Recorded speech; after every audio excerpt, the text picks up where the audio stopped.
I'm a big believer in if you build structure and processes, you can replicate them. It's not that hiring managers didn't have the best of intentions in training and developing the people that they're bringing on board, because they really do.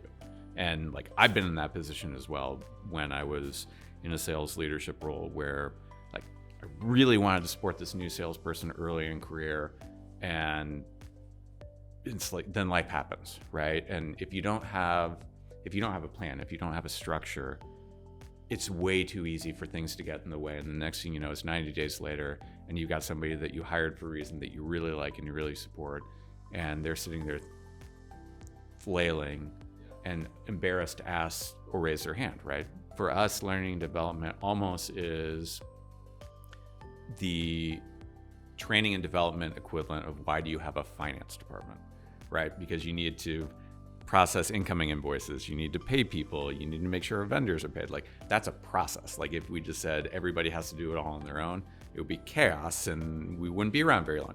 And we're starting to treat training, career development, learning and development in the same way, that if you build structure and support, you're able to provide better resources to both the individuals who are going through that pathway, as well as organizationally help us get stronger faster. Really being able to have that framework, that consistency across the board, so everyone has that, at least that initial same user experience. And we can also, is this working? Because if you don't have the same tool, how do you measure what's working and what's not?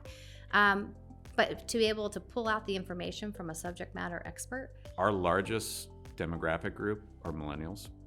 Our second largest demographic group are Gen Z. Our third largest are baby boomers. All three of them learn in different ways.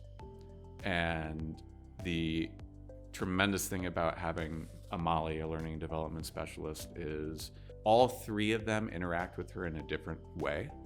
And as they have gotten comfortable with Molly, they all then share their knowledge in a different way. Like we have a number of people who are early in their career and in most organizations would, probably be viewed as like, just shut up and do your job and don't speak up, right?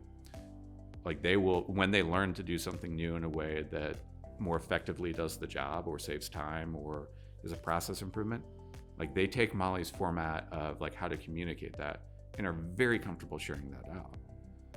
And, whereas you might say like a baby boomer, like traditionally it's like head down to your job, don't ask questions.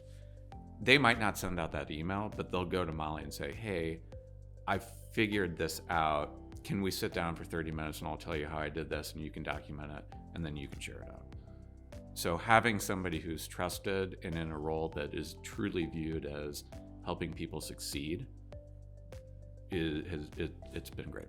Everybody learns differently, right? And it's great to build that structure, but at the same time, right, you're never going to be able to teach one thing to 10 people the same way. So you also have to be able to say, hey, here's the structure, but also, right, here's how they can learn, or here's a different way to approach the same thing different ways.